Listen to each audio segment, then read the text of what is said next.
Are you planning a move to Raleigh? Or maybe you've already made the decision that you're going to move. Well, in today's video, we'll be talking about the Raleigh's Moving Guide. Everything you need to know relocating to the Raleigh area in 2023.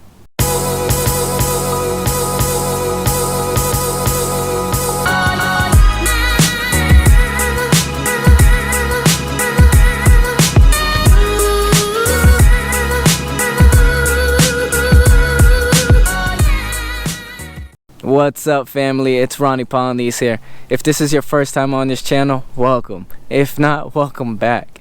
And while I have your attention, make sure to hit the like, subscribe, and the bell so you're notified every time I do a video sharing with you exactly what it's like to live, eat, sleep, play, all in Raleigh, North Carolina. Now, just as much as I enjoy making these videos for you, I am a licensed realtor here and would love nothing more but the opportunity to be able to assist you on any of your real estate needs, or better yet, be able to help you relocate here to the area.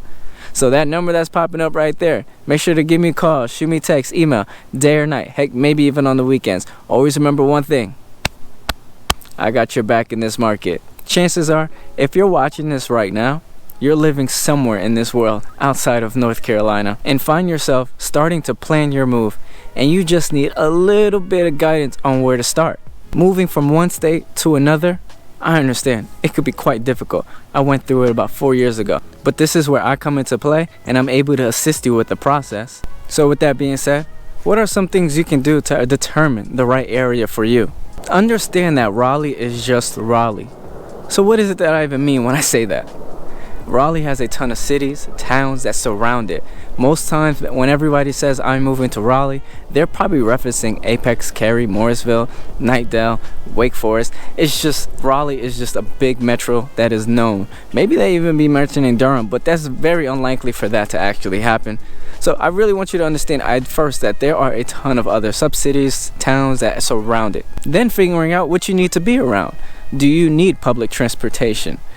Are the lakes important? Are parks important? Do you need a big downtown area? How is the nightlife? Is that something that you need?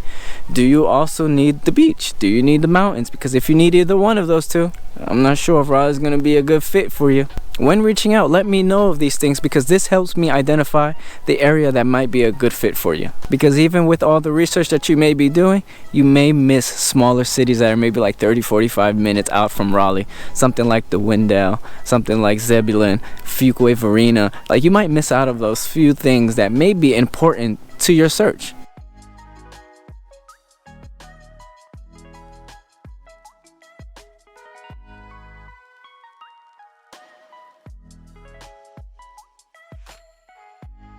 And please, while you're looking at the areas of the places that you may want to be in, do not fall in love with the homes just yet. Finding the right area is by far the most important step in this entire process. Because one thing I've learned, and I'm sure you guys all know, is you cannot change your location. You can always change your home, but the location is one of the toughest things to do. And if you want to go through the whole entire process of relocating all over again, gosh, you are brave. So maybe identifying 3 to 5 areas that you may find of a potential could be a good start. Because at that point in time, what I enjoy and I love and I advise everyone to do is, once you can identify those 3 to 5 areas, please fly in. Come check it out, or drive in, depending on where you are. Fly in, drive in, take a train, do whatever you have to do to get here, to come check out those areas. I could sit here, I could stand in front of my camera, and I could do this all day long and share with you my experiences. But I will say, there is nothing going to be more comparable than your own experiences based off of what your lifestyle is. Because again, I can share a whole entire different lifestyle than you, and you can come here and see a whole entire different perspective. Maybe it could be good, or maybe it'd be bad. I don't know, but I truly indeed love it when people come into town and actually visit for maybe their first, second, third time. Maybe it won't take that many times, but by the first or second time, you could definitely get a feel of, all right, is this a place that you can even see yourself relocating to for the longer term? And this is why reaching out is important, is because when you're able to share a few things with me, I can then identify the area. We can then go ahead and centralize on where we're going to look at, and we're not wasting time, making that relocation process as smooth as possible. Wherever you're coming from, this section here is the most important, because you probably have a home to sell. and you need to get rid of it in order for you to relocate to the North Carolina area. I mean, if in a perfect world, I don't think anybody wants to make an offer with contingencies, because what happens is when you make an offer with a contingent, it makes it a weaker offer. So any offer without one makes it much stronger. So if you don't have a home to sell, you're in a little bit of a better position in comparison to your competitors that may have a contingency offer to write up. But let's just say you have to sell a home. You are trying to make your offer as strong as possible, and you would love to avoid that contingency. Some of you guys may just have to go through it, and that's just the nature of the world, and that is perfectly fine. Not to say that this is impossible for you to acquire a home here in North Carolina, but it's just your competitors may not have that, and that's only going to make their offer a little bit stronger. But I will say, if you are in that position where you are finding yourself where, hey, I have a home to sell, the best thing I would recommend right now is to start the process immediately, especially if you know when you need to be in North Carolina. Once you started the process, make sure to have an agent help you. Now, if you don't have a trusted real estate agent in your local area, I have relationships with agents all over the country.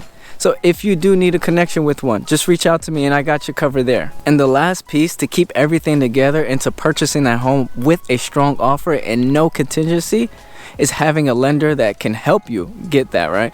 My preferred lender actually has a loan product that enables people to still make strong offers without having to sell their home. I'm not going to get into the details because I am not an expert in that field, but of course, if you do have any questions about that loan product specifically, reach out to me and I'll make sure to connect you with my preferred lender, and he can talk to you about the details of that aspect and maybe find out if that's a good fit for you. And I mean, if that is, there you go. You found your golden ticket to make sure you can get to Raleigh, North Carolina even sooner than you thought. At this point, you either got your home sold, it's under contract through inspection period, and now you're actually pre-approved to go shopping and look for a home yourself. This is when you decide if you have the ability to come back into town in person and preview homes, because you've already identified the area. Now it's just let's go look at those homes. Or let's just say you know the area, you just want to save some money, you want to save some time, and you want to check out houses, but you don't want to physically have to be there. There's something that I do for all of my clients here that are relocating, and it's virtual showings. Now, what does a virtual showing even look like? Well, first off, based off of your wants and needs, I'm actually going into these properties and sharing with you all the senses. The good old senses that we have, right? What I smell, what I hear, what I see, what I feel. I'm going through that. The only sense I'm not doing, don't expect me to do it. I'm not tasting, I'm not licking anything for you. I'm sorry. I'm not doing that. But I will say I'm doing all that because I understand that you're not here, and it could be a really tough decision for you to make, to be making one of the largest purchases. So I'm trying to take you away from that property with sharing with you the good, the bad, the ugly, so that you're fully aware of what that property all entitles. And now you're probably thinking, well, Ronnie, why would you do such a thing? Well, because in North Carolina, it is extremely tough to get out of a contract and not have any risk on the table still. I know in other states you can have an inspection period and there's no risk on the table. You get your earnest money back, but in North Carolina, we have a due diligence and earnest money. And that is where the risk goes in. So that's why I'm sharing with you everything, the good, the bad, the ugly, what I see, what I hear, what I smell, what I feel, all that stuff, because it's important for you to truly indeed know what you're getting yourself into, just so it can ease that process of you understanding that you're making a good decision.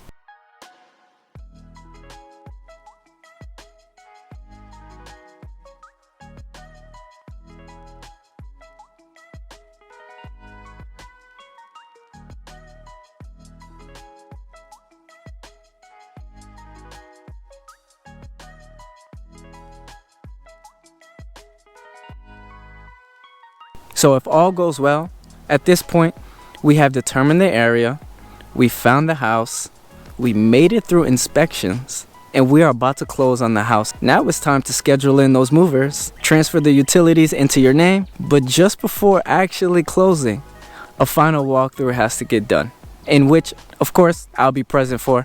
I'll be more than happy to do it for you if you cannot be present for it, because I do remember that one person, and yeah, we won't get into that right now. But the importance of a final closing is to make sure that the property is actually still there, because sometimes properties can burn down. Honestly, anything can really happen. But also making sure that what we requested was actually done. Because if you think you're going to chase a seller after the property has closed and track them down to make sure that they do what they're supposed to do, I mean, at this point, good luck. And since North Carolina is an attorney state, attorneys are typically handling all the closing documents of that nature. So yes, you will be doing it through them. Now, the beautiful thing about doing it through the attorneys, you're actually able to do it in state or out of state. What is it that I'm talking about? You can actually have a mail away closing, or you can actually be present in the state of where the closing is operating. Because it's not like those other states that are title states where as soon as you sign the documentation, you immediately have the possession. Here in North Carolina, since the attorneys are taking care of most of that, it has to be recorded first. And the recording, I would say, it takes a few hours. Now, do you know what time it is? It's time for you to get acclimated to the area. It's time for you to prepare yourself for the weather. There are 4 seasons in North Carolina, so do not forget that. And prepare yourself to get active. Go enjoy those hikes. Go and enjoy those trails. Go to the beach. Don't forget the greenways, the parks, the lakes that North Carolina has for you. And how could I almost forget? This is a dog-friendly state, so don't forget about showing love to those dogs. With all that being said, just as much as I enjoy making these videos with you and sharing with you exactly what it's like to relocate to Raleigh, North Carolina, don't forget I am a licensed realtor here, so that number that's popping up right there, make sure to give me a call, shoot me a text, email, day or night, hey, maybe even on the weekends. Always remember one thing: I got your back in this market.